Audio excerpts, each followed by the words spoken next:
मेरी दुआ है कि खुदावंद इस कलीसिया को बरकत दे, इस कलीसिया को मजबूत करे, इस कलीसिया को बढ़ाए और कलामे खुदा में जो तलावत अभी हम पढ़ने को हैं उसके आखिरी हिस्से की जो बरकत है वो इस कलीसिया को बख्शे। आमीन। सुआए खुदा के मुकद्दस कलाम में से एमाल की किताब उसका पहला बाब और उसकी 8वीं आयत की हम तलावत करेंगे। एमाल की किताब उसका पहला बाब और उसकी 8वीं आयत खुदा के कलाम में लिखा है, लेकिन जब रूहुल कुद्दस तुम पर नाजिल होगा तो तुम कुव्वत पाओगे और यरूशलेम और तमाम यहूदिया और सामरिया में बल्कि जमीन की इंतहा तक मेरे गवाह होगे। खुदा के कलाम के पढ़े और सुने जाने पर खुदा की बरकत हो। आज हम सब new life Pakistani church Philadelphia USA, Pakistan, Canada, Europe, UK, दुनिया में हर एक जगह पर ईद पेंतिकोस्त, पाक रूह के नजूल की ईद, कलीसिया का जन्मदिन, ईमानदारों के लिए बरकत और कुव्वत और यीशु मसीह के गवाहों के लिए आसमानी बरकत का दिन मनाते हैं। आमीन। और ये दिन पूरी दुनिया में बड़े जोश, जज्बे, मजहबी अकीदत, एहतराम के साथ मनाया जाता है। और सबसे जो अहम इसमें बात है वो कलीसिया का जन्म ही है। और ये सिर्फ 120 लोगों का जन्म नहीं है, ये आने वाले वक्त में सैकड़ों, हजारों, लाखों, करोड़ों और अरबों लोगों के लिए दिन मनाया जाता है, क्योंकि आज यीशु मसीह के गवाह, उसके मानने वाले, उसके पैरोकार पूरी दुनिया में सबसे ज्यादा हैं। Praise the Lord.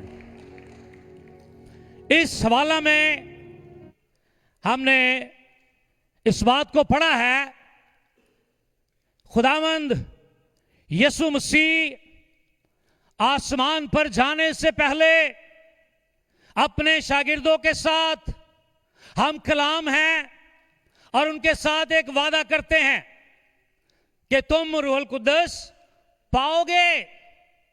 और कलाम खुदा हमें इस बात की तालीम देता है कि हमारा खुदा वादों का खुदा है, हमारा खुदा वादों का सच्चा खुदा है। हमारा खुदा कोई इंसान नहीं है जो वादा करे और भूल जाए। हम इंसान हैं, हम बहुत दफा अपने अजीजों से, दोस्तों से, रिश्तेदारों से वादा करते हैं कि भाई क्रिसमस ते तेनू यह चीज ला के दांगे, फलाने दिन तेनू इंज करांगे। अपने बच्चों से भी बहुत दफा हम वादा करते हैं और फिर क्या करते हैं, भूल जाते हैं। बच्चे भूल जाते हैं? बच्चे नहीं भूलते। आप उनको कह देंगे जी इस वीकेंड पे आपको फलां रेस्टोरेंट में खाने के लिए लेकर जाएंगे और वो तैयार होकर आपका इंतजार कर रहे होंगे और आपने थके आना है और आपने कोशिश करनी है कि ये वादा पूरा करना ना पड़े।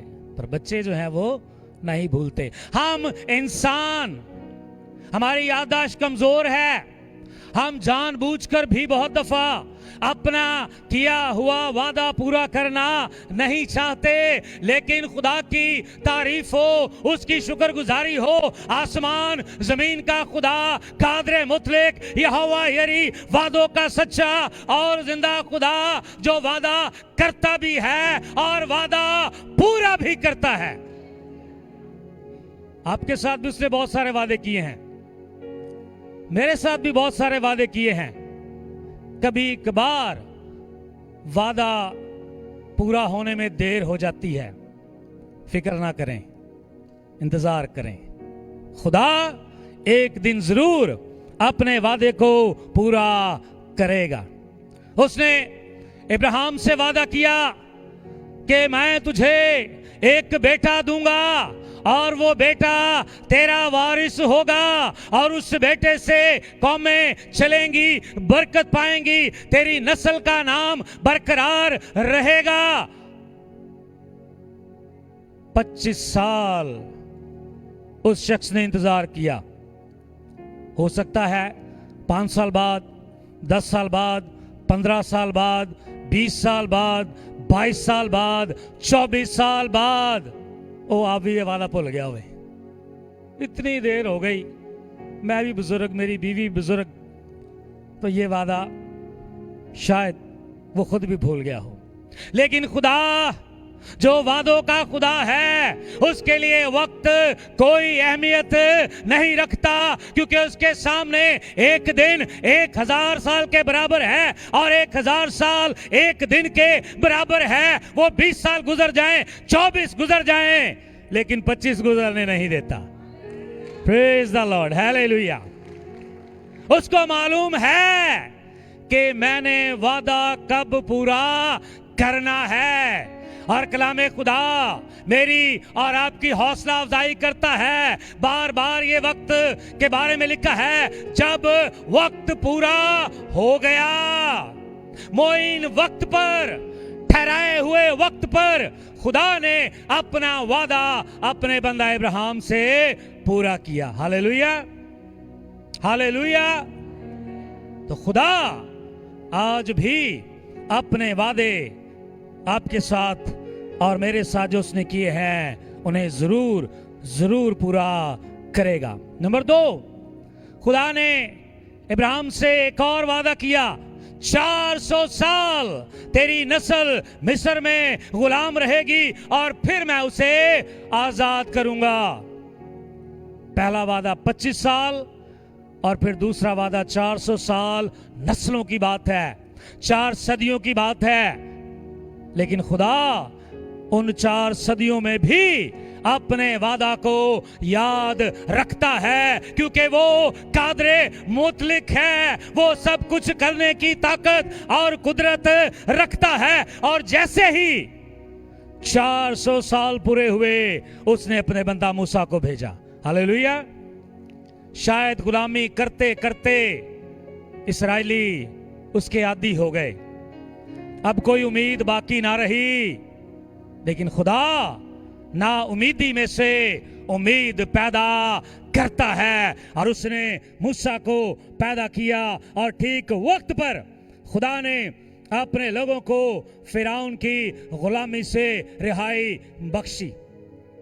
ये वादा जो आज खुदावंद यीशु मसीह ने किया है ये सिर्फ 10 दिनों का है। हालेलुया। 40वें दिन यीशु मसीह आसमान पर जा रहे हैं और वादा किया है तुम रूह कुद्दस पाओगे। और कितने दिनों बाद पूरा होना है? सिर्फ 10 दिन के बाद। यानी पूरी बाइबल मुकद्दस में ये वो वादा है जिसके लिए बहुत ही कम टाइम रखा गया है, क्योंकि ये वादा जल्द अज जल्द पूरा होना जरूर है, क्योंकि इसका ताल्लुक खुदा से है, इसका ताल्लुक खुदा की बादशाही से है, इसका ताल्लुक अंजील की मुनादी से है, इसका ताल्लुक पूरी दुनिया से है। एक शख्स के लिए वादा नहीं है, एक नस्ल के लिए यह वादा नहीं है, बल्कि पूरी दुनिया का प्लान खुदावंद यीशु मसीह जो है वो हमें इस आयत में बताते हैं। नंबर 2, पहले नंबर पर इस आयत में वादा है कि तुम रूह कुद्दस पाओगे। दूसरे नंबर पर इस आयत में हमें एक रोया नजर आती है। यीशु मसीह जो है वो अपने शागिर्दों को एक रोया दे रहा है कि आगे चलकर तुमने कौन सा काम करना है, कैसे करना है, कहां तक करना है, और तुमने उस काम को जारी और सारी रखना है।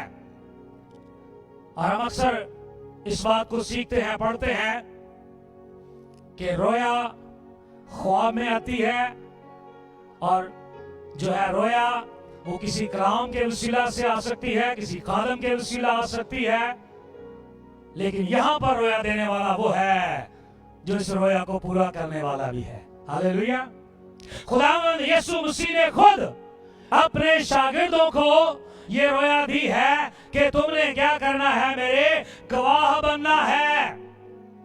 बहुत सारे लोगों को खुदा ने रोया बख्शी होगी। आपने मनादी करनी है, आपने रेडियो मिनिस्ट्री चलानी है, आपने स्कूल बनाना है, आपने चर्च बनाना है, आपने गरीबों की, यतीमों की मदद करनी है, आपने बाइबल का तर्जुमा करना है। बहुत सारी रोयाएं हैं, लेकिन यहां पर जो रोया है वो इंजील की मनादी की है, यीशु मसीह की गवाही की है कि मैं तुम्हें ये रोया देता हूं कि तुमने यरूशलेम, यहूदिया, सामरिया, बल्कि जमीन की इंतहा तक मेरी गवाही देनी है। और आज के दिन का जो सबसे अहम नुक्ता है वो यही है। हालेलुया। हमारे नाम पास्टर हो, बिशप हो, एवेंजलिस्ट हो, वर्शिपर हो, लेकिन अगर हम उसकी गवाही नहीं देते तो फिर हम किसी काम के नहीं हैं। बहुत दफा हम चर्च आते हैं, दुआ करते हैं, रोजा भी रखते हैं, दायकी भी देते हैं, गरीबों की मदद भी करते हैं, लेकिन हम यीशु मसीह के पैदा होने, मरने, कुर्बानी और जी उठने की गवाही दूसरों को नहीं देते। और इसमें जो रोया है वो गवाही देने की है। जो काम खुदा ने आपकी जिंदगी में किया है, यीशु मसीह ने आपको गुनाहों से निजात दी है, आपको शिफा दी है, आपको ब्लेस किया है, आपकी जिंदगी में कोई बड़ा काम किया है, और निजात से बड़ा काम कोई नहीं। ये बात याद रखें।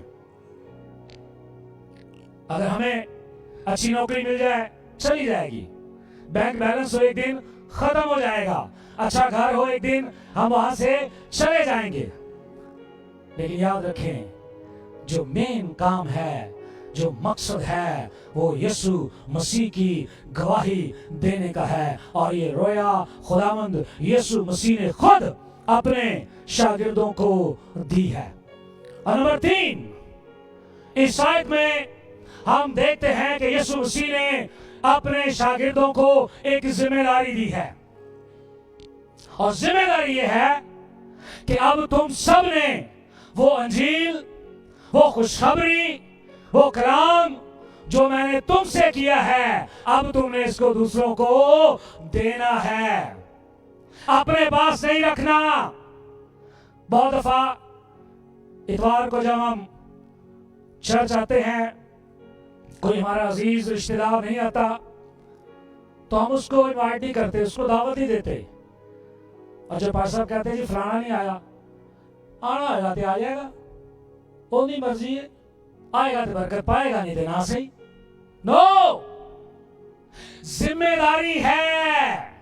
आप यहां पर आए, आपने इंजील सुनी है, बरकत पाई है, अब ये कलाम खुदावंद ने आपको दे दिया है, अब आप इसके जिम्मेदार हैं, अपने पास रख नहीं सकते। आप जरूर है कि दूसरे को दें, उसे सुनाएं, उसे बताएं कि आज हमने खुदा के घर में ये कलाम सुना है और हमने बरकत को हासिल किया है।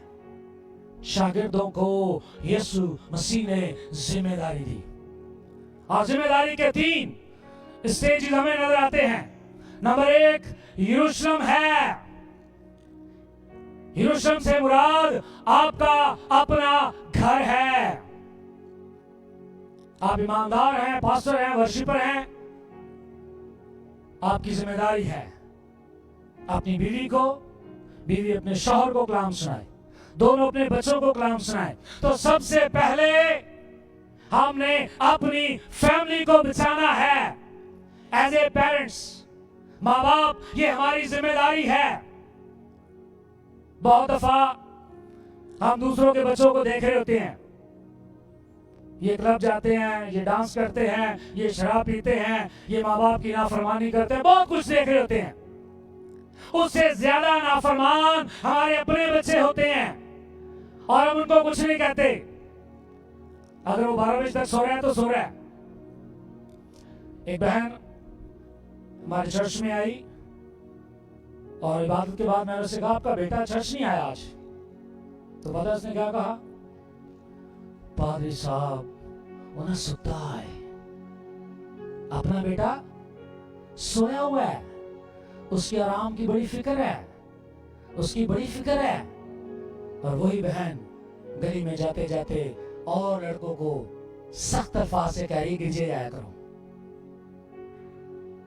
चर्च जाएं, यहां खड़े होकर क्या कर रहे हैं। और जब अपने बेटे की बारी है तो क्या कर रही है, वो सोया बड़ा थके आसी राती, बड़ी देर ना आया। सबसे पहली जो जिम्मेदारी है वो अपने बच्चों की है, और हमने उस जिम्मेदारी को पता कैसे लिया है, हमें इन्हें पालना है, इनकी परवरिश करनी है, इन्हें अच्छे स्कूलों में भेजना है, इन्हें अच्छे कपड़े देने हैं, इन्हें अच्छी गाड़ी देनी है, इन्हें अच्छा माहौल देना है। कभी किसी माँ बाप ने अपने बच्चों पर चर्च के मामले में सख्ती नहीं की, दुआ के मामले में सख्ती नहीं की।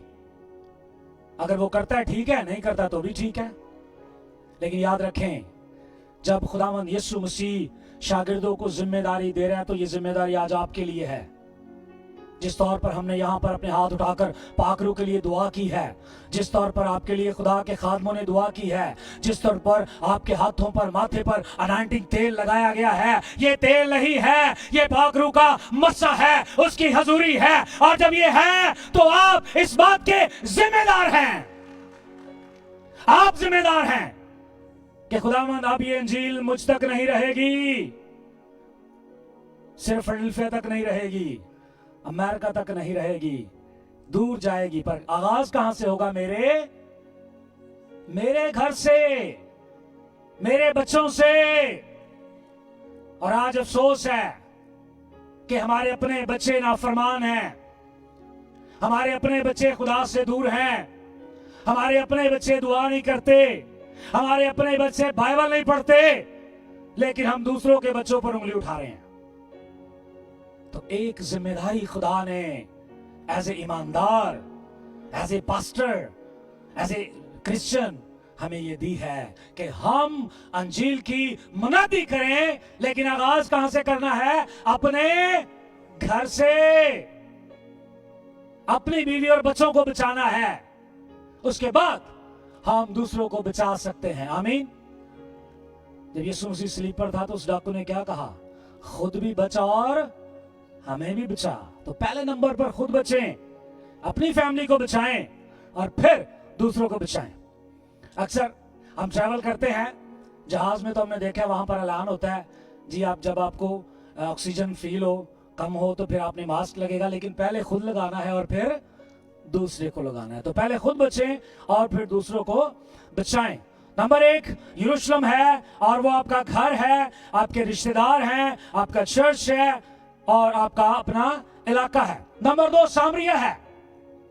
सामरिया की जब हम बात करते हैं तो ये नंबर 1 तो यरूशलेम से दूर गैर अक़वाम दूसरे लोग हैं, हमने उन तक जाना है।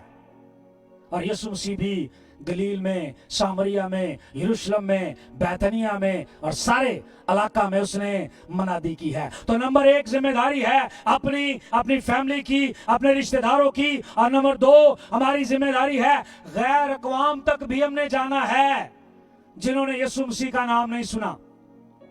मैं अक्सर जब पाकिस्तान में मोटरसाइकिल पर सफर कर रहा होता हूं तो अगर कोई हाथ दे लिफ्ट के लिए तो मैं जरूर उसको रोकता हूं, और फिर उसके साथ 5 मिनट 10 मिनट जितना भी ट्रैवल होता है तो उसके साथ यीशु मसीह की बात या बाइबल की कोई बात करता हूं। तो जरूर गैर अक़वाम के साथ जहां कहीं मौका मिले हम यीशु मसीह की गवाही दें और उसके नाम को इज्जत और जलाल दें। और नंबर 3 पूरी दुनिया, हालेलुया हालेलुया, पूरी दुनिया।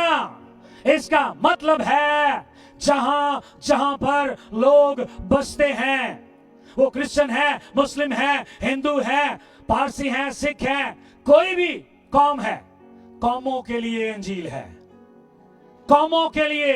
हमारा खुदा सिर्फ एक कौम का खुदा नहीं, हमारा खुदा दुनिया का खुदा है। हालेलुया।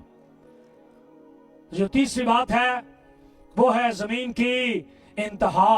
और खुदा ने जब जिम्मेदारी दी है, जब रोया दी है, तो सोर्सेस भी वही देता है। आमीन।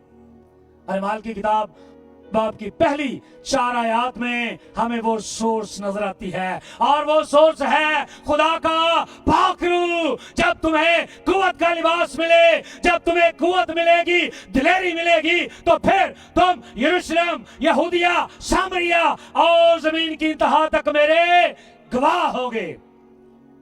तो जिम्मेदारी खुदावंद यीशु ने दी, रोया खुदावंद यीशु मसीह ने दी है, और फिर उनको पूरा करने के लिए जो सोर्स है वो खुद ही मुहैया करता है। तो हमें सिर्फ इस जिम्मेदारी को कबूल करना है कि बाइबल मुझ तक आ गई है, अब मैंने इसे दुनिया तक पहुंचाना है। 2001 3 तारीख 11वां महीना, इससे पहले तक मैं खुदावंद यीशु को नहीं जानता था, और उस दिन मैंने तौबा की, बपतिस्मा लिया और खुदावंद के साथ चलना शुरू किया। 2004 में डॉक्टर मैरीलैंड हिकी इस्लामाबाद में आई, और उस प्रोग्राम में खुदा ने अपने पाक रूह का मसरा दिया। और जब उसने पाक रूह का मसरा दिया तो 2005 में मुझे एक चर्च ने अपने चर्च में खिदमत के लिए हायर किया। मैं एक शहर से दूसरे शहर गया, और फिर वहां से खुदा ने इंटरनेशनल दरवाजे खोले। 2015 में मलेशिया, थाईलैंड, कोरिया, और फिर यूके, यूएसए, और फिर खुदा पिछले साल मुझे कनाडा ले गया, और अभी 2 हफ्ते पहले खुदा ने मेरे लिए मैक्सिको के दरवाजे खोले। खुदा ने जब मुझे जिम्मेदारी दी है तो खुदा ने अपना पाक रूह भी दिया है, और जब उसने जिम्मेदारी दी है, पाक रूह दिया है, अब मेरा काम है मैं जहां कहीं जाऊं उसकी गवाही दूं, क्योंकि मैं यीशु मसीह का गवाह हूं। आप सब यीशु मसीह के गवाह हैं, और हमारा एक ही काम है, एक ही मकसद है, और वह यीशु की बादशाही की मुनादी करना, उसके नाम को जलाल देना। तो पाक रूह हम सब के लिए बेहद जरूरी है, और ये पाक रूह जरूर मिलेगा, खुदा की तरफ से मिलेगा, और हर एक ईमानदार को मिलेगा। इसमें कोई बड़ा छोटा नहीं है, कोई फिरका नहीं है, सबके लिए है। और जब ये मिलेगा तो फिर हमने बैठे नहीं रहना। 10 दिनों तक शागिर्द बैठे रहे, लेकिन उसके बाद वो निकले हैं, तो फिर यरूशलेम है, सामरिया है, और जमीन की इंतहा तक है। 3000, 5000, हजारों, और फिर हजारों के हजार, बल्कि लाखों यीशु को शख्सी निजात दहिंदा कबूल करते हैं। हालेलुया। उसकी बादशाही बढ़ती जाती है। और आज जब हम ईद पेंतिकोस्त मनाते हैं तो इस जिम्मेदारी को ले लें, इस जिम्मेदारी को ले लें कि ये इंजील सुनाना मेरा काम है। मैंने पाक रूह लिया है, मैंने पाक रूह के लिए दुआ की है। अब ये गवाही, ये इंजील, ये खुशखबरी यूएसए से मैं और दूसरे मुल्कों, शहरों में लेकर जाऊंगा। सो खुदावंद आपको बरकत दे।